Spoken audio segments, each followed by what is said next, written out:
গুলোতে বেড়েছে সবজির চাহিদা, তবে স্থিতিশীল অবস্থায় রয়েছে বেশিরভাগ সবজির দাম। এদিকে মাছের বাজার কিছুটা জমলেও মাংসের বাজারে বেচাকেনা একেবারেই কম। এ বিষয়ে আরো বিস্তারিত জানাতে আমাদের সাথে সিলেটের রিকাবি বাজার থেকে যুক্ত হয়েছেন সন্দীপন শুভ এবং ময়মনসিংহের মেছুয়া বাজারে রয়েছেন হারুনুর রশিদ। শুরুতে আমরা সিলেটের খবর জানতে চাই। শুভ, সরবরাহ অনুযায়ী বাজারে সবজির দাম কেমন দেখছেন, বিস্তারিত জানাবেন।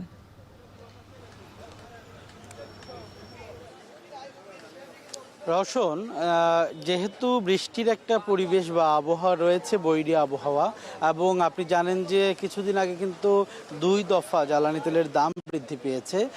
সে তুলনায় কিন্তু সবজির দাম অনেকেই ভেবেছিলেন যে আসলে দাম তো বা বাড়বে, কিন্তু আমরা তেমনটি দেখিনি আজকের বাজারে এসে।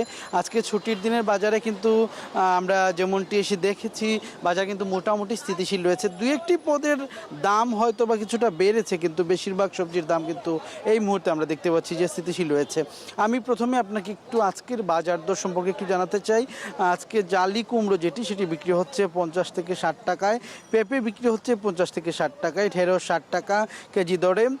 এর পাশাপাশি মিষ্টি লাউ প্রতি পিস কিন্তু আকার ভেদে 50 থেকে 80 টাকায় বিক্রি হচ্ছে। এর পাশাপাশি যদি আমি পটলের কথা বলি, পটল কিন্তু আজকের বাজারে 70 থেকে 80 টাকায় বিক্রি করা হচ্ছে।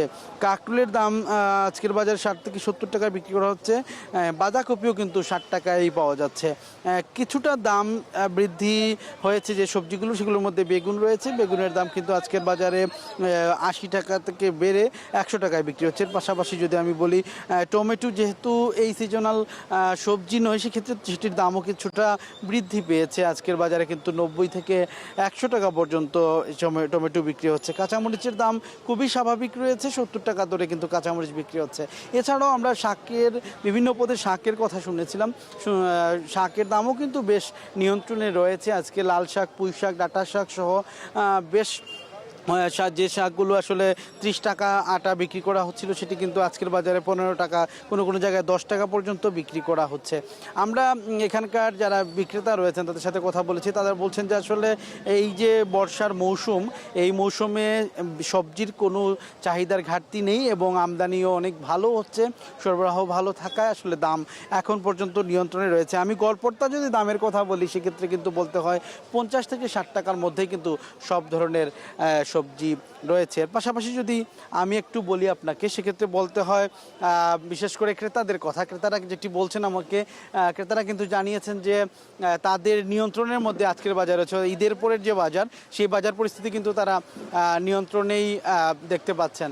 এবং সব কিছু মিলিয়ে যদি বলি, সিলেটের বিশেষ করে যে জ্বালানি পরিস্থিতি বলেন বা বৈরী আবহাওয়া বলেন, সব কিছু ছাপিয়ে দাম নিয়ন্ত্রণে রাখাটা একটা চ্যালেঞ্জ। বা সবাই বলছেন আসলে এই যে দামটি নিয়ন্ত্রণে রয়েছে, সেটি আসলে সবার সদিচ্ছার কারণেই হয়েছে এবং ক্রেতারা বলছেন এভাবেই যেন স্থিতিশীল বাজারটি থাকে। তো এই ছিল আমার কাছে আসলে সিলেটের সবজি বাজার থেকে সর্বশেষ। আমরা আরো বাজার পরিস্থিতি খবর জানতে চাই। হারুন, আপনি তো মেছুয়া বাজারে রয়েছেন, সেখানে ঈদের পর প্রথম সাপ্তাহিক ছুটির দিনের বাজার কেমন দেখছেন, ক্রেতা উপস্থিতি কেমন দেখছেন?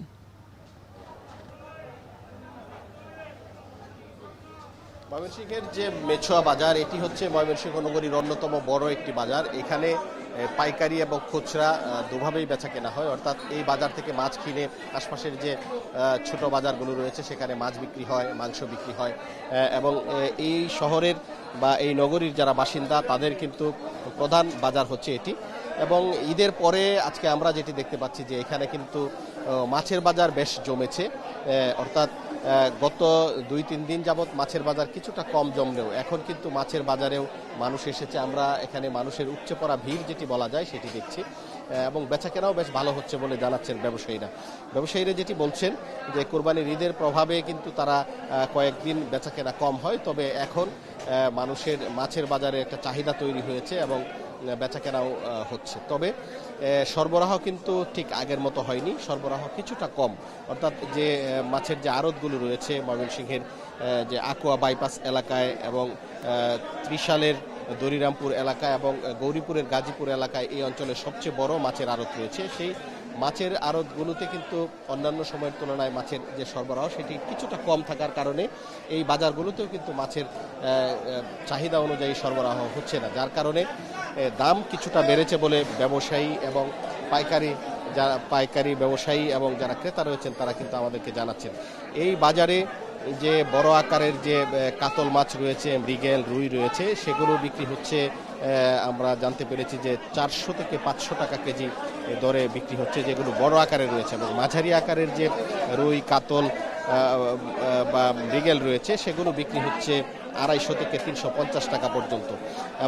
এবং আপনারা এখানে দেখতে পাচ্ছেন যে এখানে গলদা চিংড়ি রয়েছে এবং বোয়াল মাছ রয়েছে, সেগুলোও কিন্তু বিক্রি হচ্ছে বেশ ভালো দামে। বোয়াল মাছ বিক্রি হচ্ছে এখানে 800 থেকে 850 টাকা কেজি যেগুলো বড়, এবং ছোট যে বোয়াল মাছগুলো রয়েছে সেগুলো 400 থেকে 600 টাকা কেজি ধরে বিক্রি হচ্ছে। এবং মাংসের খবর যদি একটু জানাই, মাংসের বেচা কেনা কিন্তু বাড়েনি এবং দামও বাড়েনি। এখানে 700 থেকে 750 টাকা কেজি গরুর মাংস এবং ব্রয়লার মুরগি বিক্রি হচ্ছে 150 থেকে 160 টাকা, এবং সোনালী বিক্রি হচ্ছে 300 থেকে 350 টাকা কেজি। তো সব মিলিয়ে এই ছিল আমার কাছে ময়মনসিংহ থেকে মাছ বাজার এবং মাংসের বাজারের সর্বশেষ খবর। ছুটির দিনের বাজার পরিস্থিতি জানাতে ময়মনসিংহ থেকে যুক্ত ছিলেন হারুনুর রশিদ এবং এর আগে সিলেটের বাজার পরিস্থিতির খবর জানাচ্ছিলেন সন্দীপন শুভ।